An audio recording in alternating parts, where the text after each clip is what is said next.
Bütün дене бой бардыгы bir жерге топтолсун. Бул концентрация дейт. Биз барган кезде Капырагай бүтүрүүчү класстын окуучуларына жалпы республикалык тестирлөөгө даярдык тууралуу лекциясын окуп жаткан экен. Ата алыска кеткен бул эксперименталдык гимназия мектеби Кыргызстандын эң четки айылдарынын биринде, Лейлек районунун Жаштык кыштагында орун алган. Статикалык деген сөздөр жөн эле текстин арасында. Экономикалык катаал жылдарга туш келген. 90-жылдары элдин баары базарга чуркаганда тарых мугалими Гапыр Мадаминов мектеп ачууну пландаган. 93-төн баштаганмын да. 3 жыл документация таярдаганмын, помещение, оборудование таярдаганмын, лицензия алыш үчүн. Туура суроо бердиңиз. Ачайын десем көп кыйынчылыктар болду. Лицензия алайын деп министрге барсам, Аскар Какеев эле, ай балам, өтө улуу максат коюпсуң, бирок айыл жерде мындай экспериментальный гимназияга биринчиден окуучу да чыкпайт, экинчиден күчтүү мугалим да чыкпайт. Анан үчүнчүдөн ата-эне коомчулук да колдобойт, аябай кыйналасың, ошого жөн эле кой. Жок дегенде райцентрди ачыш керек деди да. Бир кыйынчылык ошол. Бирок ал кишини ынандырып жүрүп, мына эксперимент программамды көрсөттүрүп алдым. Ачып туруп, ошол Какеев туура айтканына азыркы күнгө чейин ишенем да, анткени айылда күчтүү мугалимдер топтош кыйын экен. Күчтүү балдарды топтоп окутуш да кыйын экен. Бир чети мыкты мектеп ачуу максатынан, амбициясынан кайткысы келбей, экинчиден баштаган ишин таштап салуудан намыстанганбы, Айтор агай ары карап ыйлап, бери карап күлүп, балдарды үймө-үй кыдырып чогултканын мындайча эскерет. Ошол үчүн биринчи кыйынчылык ошондо болду. Мугалимдерди, окуучуларды бүгүн алып келсем, 2-3 күн окуса, баягы балдар жөн мектепте окуп жүргөн да. Бу кечке чейин эле окута берет экен, бу Капырагай балдарды окута берип жинди кылып коет деп, бүгүн 20 баланы алып келсем, эртеси балдыгы балдарын 17 таскебей коет. Үймө-үй жүрүп, чакыртырып алып келсек, 1-2 күн окуп туруп, дагы кетип калат. Ушундай күн болду, бир класстан 2 окуучу калыптыр. 18-20 кетип калган. Акыры мына кабинеттин ичинен жабып алып, эми кечиресиз, отуруп көзүмдөн жаш агып ыйлаганга чейин барды. Неге мен шуну ачтым? Элге уят болдум. Эч ким окугусу келбейт экен мындай кыйын окушта. Бул 90-жылдар, да?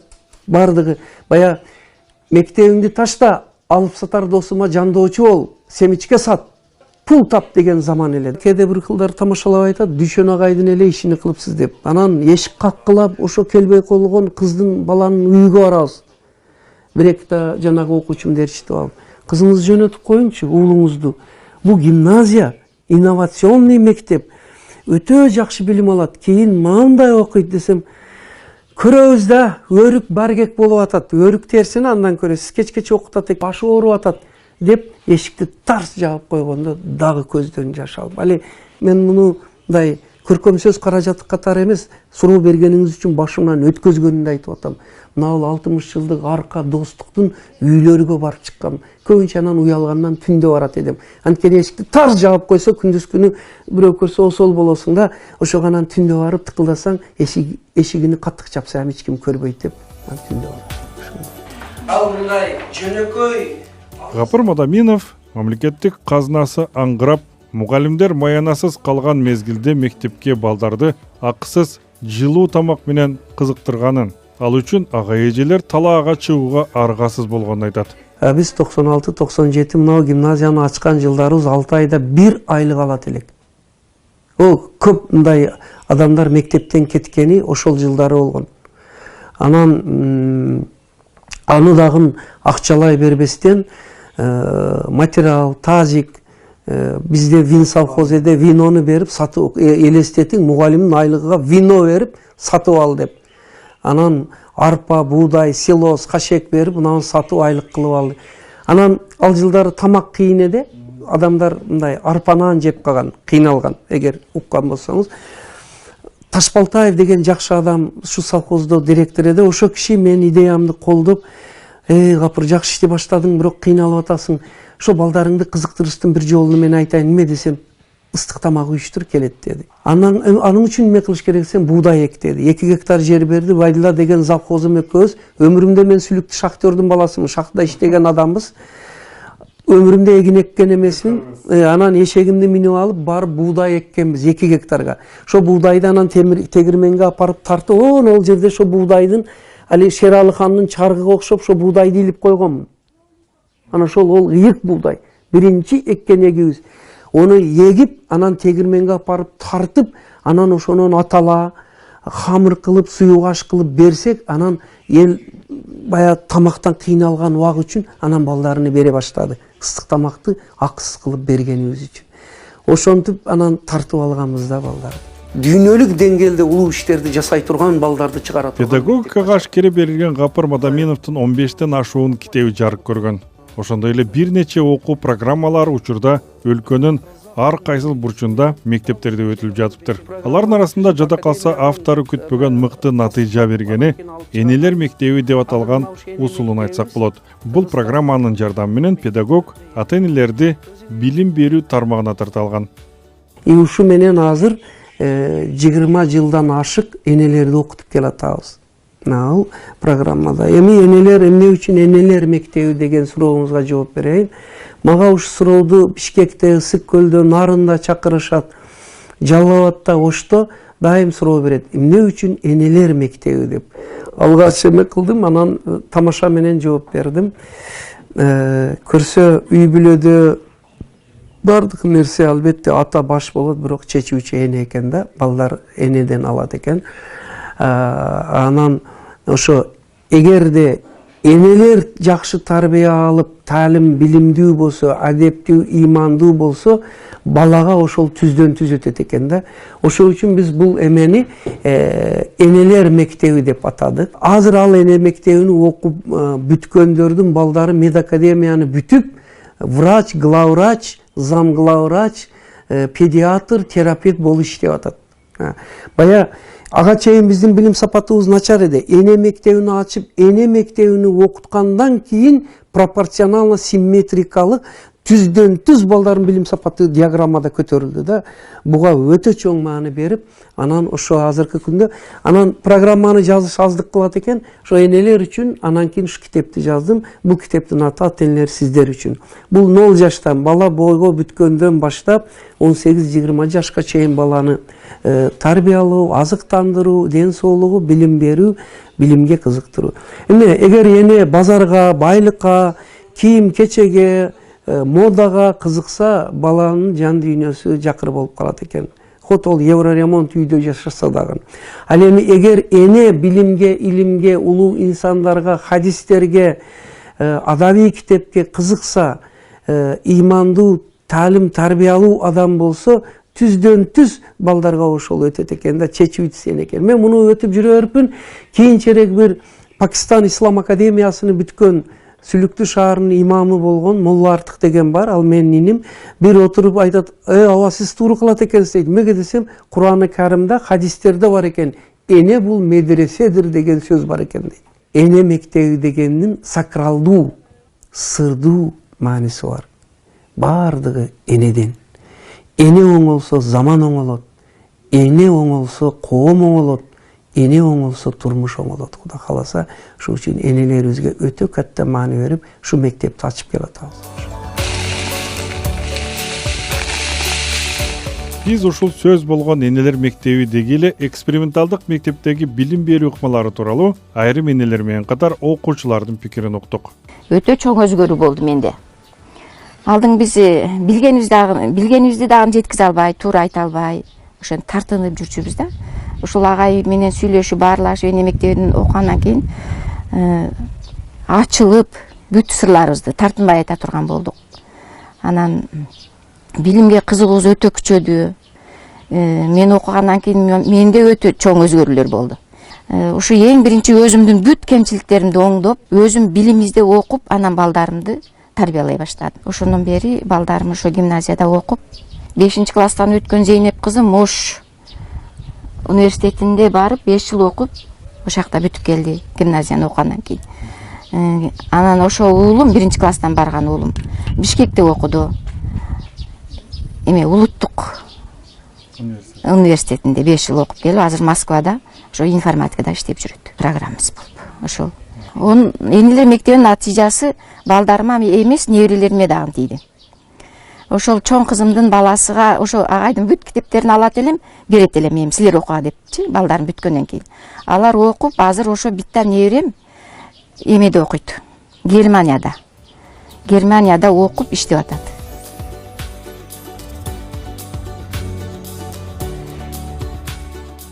Бетте эң ичиде жакканы бардыгынын ичиде эркиндик. Бетте мисалы үчүн биз азыр мугалимдер менен сабак ичиде сүйлөшүп атканда дагы өзүбүз каалагандай отуруп, каалагандай баарлаша беребиз да, эчке менен эркин эле. Кийин эчкелер дагы бизге өзүнүн баласыдай мамиле кылып, анан кийин эгерде мугалимдер бир жагынан өзүнүн тапшырмасы же болбосо өзүнүн иштери көбөйүп калганда биз дагы жардамдашып жүгүрөбүз сабак өткөнгө. Мунун биринчи өзгөчөлүгү мурда бизге жакшы көңүл бурулбайт эле. Мисалы үй бүлөлүк китепканам жок эле. Анан ошо эненин мектебинен кийин эле үйдө мисалы тарбиялоочу аура түзүлдү да. Кандай десе мындай ата энем менин билимиме кызыга баштады да. Мен келечекте ким болушума, келечекте кандай инсан болушума кызыга баштады. Бул мен өзүмдү дагы таң калтырды биринчи. Себеби дегенде алды мен бааларыма дагы кызыкчу эмес. Бир эле гимназияда жакшы окубастан мына жогорку окуу жайларда дагы жакшы ийгиликтерге жетишип, көптөгөн мындай эмелерге жетишти. Мен балдарымдын өз китепканасы. Гимназияда 2 балам окуду. Олимпиадаларга катышып, республикага чейин барды. Азыр Кыргыз мамлекеттик юридикалык факультет немесин мамлекеттик университетти бүтүрүп, азыр энди убактылуу Россияда иштеп жүрөт. Түрктердин фирмасында иштеп атат, менеджер болуп иштеп атат. 180 градуска өзгөрдү десем болот. Себеби мен мындай окуудан барсам, эмне жаңылык, бүгүн кандай эме болдуң деп сурап турат, отчет алып турат менен. Кийин мен үйүмө дагы шартымды жакшы түзүп берди, иштерден, жумуштардан бошотуп койду, окушуң керек деп. Анан көптөгөн китептерди алып бере баштады, мындай телефон эмес, китеп алып бере баштады да негизинен. Анан менин сабактарыма көңүл буруп, келип сабактарыма катышып, эжекем аркылуу байланышып, дайыма байланышта болуп турат. Бул эксперименталдык мектептин дубалында илинип турган баннерге көзүбүз түштү. Анда бир эле үй бүлөнүн 5 баласы тең жогорку балл менен мектепти аяктап, баары бирдей медакадемияга өткөнү жазылып турат. Ал эми баш аягы 70тен ашуун бүтүрүүчү Бишкектеги медициналык академияга окууга өтүптүр. Алардын 90% жупуну үй бүлөлөрдүн балдары экен. Эгер мындан 25 жыл мурда мугалимдер балдарды араң мектепке тартып келишкен болсо, учурда бул мектепке Бишкектен бери окуучулар келип билим алышат. Баткенден келип окуйт, Бишкектен келет, Оштон келгендер бар, Алайдан келип окугандар бар. Анан мына Сүлүктү, Лейлектин бардык айылдарынан 130-180 миң адамдан келип окушат. Анан алгачкы жылдары жатаканабыз бар эди. Кийинчерээк кичине бир проблема болуп, анан экинчиси айтмакчы алыстан келген айылдарга акимге кирип, өкмөткө кирип жүрүп маршрутка каттатып койгом. Саар жок, мына арка достук Саар менен 20 километрда эртең менен саат 8:30 балдарды алып келет спринтер. Саат 5-те келип алып кетет.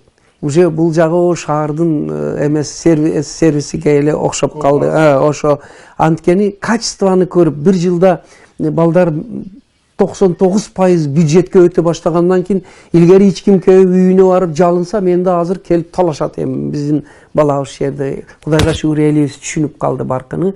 Ошол маршруткалар алгач бирди жүргүздүк. Азыр экөө болду, адам көбөйүп. 3 болдубу? Быйылкы жылда 3 маршрутка балдар ташый турган болду. Ошонун кийин ан жатакана кичине атпадайт да. Жатакана. А так алыстан келген балдар туугандарыныкыда, анан квартирада жашашат. Менин бир ниетим, азыр чуркап жүргөнүм, мүмкүн сиздин ушул эмеңизде жардам береби. Мына эл аралык чоң фонддор бар, уюмдар бар. Жатакана, спортзал, актовый зал куруп берсе эгер бизге жакшы болот эле да. Ошол жатакана керек. 200 орундуу жаштык 3-чү мектеп гимназиясына кабыл алуу сынактын жана маектешүүнүн негизинде жүрөт. Билим берүү акысыз. Олимпиададан 1-чи, 2-чи, 3-чү орунду алганыга баары таң калат.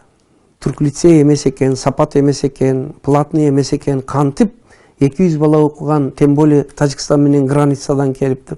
Анын бир эмеси энелердин окуганы. Энелери окуйт. Экинчиси бизде экита жаңы сабак кирген, акыл эмгегин маданияты деген, кругозор деген. Бул башка мектептерде окутулбайт. Аны ошол күчөйтүрөт. Үчүнчүсү, биз дүйнөгө эң белгилүү Гарвард, Кембридж, Оксфордтун китептерин алып, олимпиада, билим берүү, ОРТге даярдыкта мына ушулардын котормолгон мына жазып турат, ушуларды пайдаланабыз. Андан тышкары бир эме, дүйнөлүк акыл эстин булагы болгон адамдар Конфуцийна китебин алганбыз. Аристотель, өзүбүздөн Мухаммед пайгамбарыбыз, хадистер мына уларга, анан өсөр эл өзүнү сыйлайт деп Абдыкадыр Орозбеков, Жусуп Абдырахманов сыяктуу эле мына Ысқақ Разақовтың ойлору, акыл эси, ошо кишинин жашоо образы менен дагы Разақов таануу сабагыбыз бар. Анан мына жерде бир китебибиз бар. Мына бир китептин ичинде мектепте окутула турган бардык сабак 12 предмет шунун ичинде бар. Мына ушундай күчтүү адабияттардын жардамы менен балдарыбызды окугандыгыбыз үчүн өзүбүз айылда болсок дагы ушул китептердин жардамы менен балдарыбыз дүйнөлүк деңгээлде билим алып, бүгүнкү күндө 61 окуучубуз Америка, Германия, Япония, Турция, Кытайда окуп атат. Бул биз үчүн чоң сыймык. 2 алса дагы мына эжекейлерим завуч, экзаменатор, эгер баланын көзү билимге чаңкап турса, бечара алсыз жакыр адамдын балдары болсо, биздин төлөм ошол. Ошол социалдык муктаж үй бүлөнүн балдарыны, анан эң башкысы көзү илимге кызыкса ошону алабыз. Жанагы мына Нарбу эжекейибиз даярдаган 1 жылда 14 медакадемияга өткөн, азыр 71 бала медакадемияда окуп атат. Бюджетте ошолордун 90% жакыр жөнөкөй адамдардын балдары. Алардын энелери ыраазы болуп айтат, Бишкекке медакадемияга эмес, онун контрагы кымбат, 20, 30, 40, 50 миң сом. Биз жол кырага пул таап бермек эмеспиз деп. Ошо биздин бир артыкчылыгыбыз акысыз болгон үчүн ошо адамдарда көп керек. Лейлек районунун кыргыз-тажик чек арасында орун алган эң четки жаштык айылында 90-жылдары эксперименталдык гимназия мектебин түптөп, учурда мыкты билимканалардын катарына кошо алган педагог, Кыргызстандын эмгек сиңирген мугалими Гапар Мадаминов 1958 жылы Сүлүктүү шаарында Көмүр кенчинин үй бүлөсүндө туулган. Өмүрүн педагогика арнаган маектешибиз Тажикстандын Ленинабад мамлекеттик педагогикалык институтун бүтүргөн. Кийин мектептерде мугалим, райондук билим берүү бөлүмүндө методист болуп иштеген. Учурда Ош мамлекеттик университети, Манас Кыргыз-Түрк университети, Ала Тоо университети сыяктуу жогорку окуу жайларында лекцияларды окуп турат. 15тен ашуун мектептин жана усулдардын автору.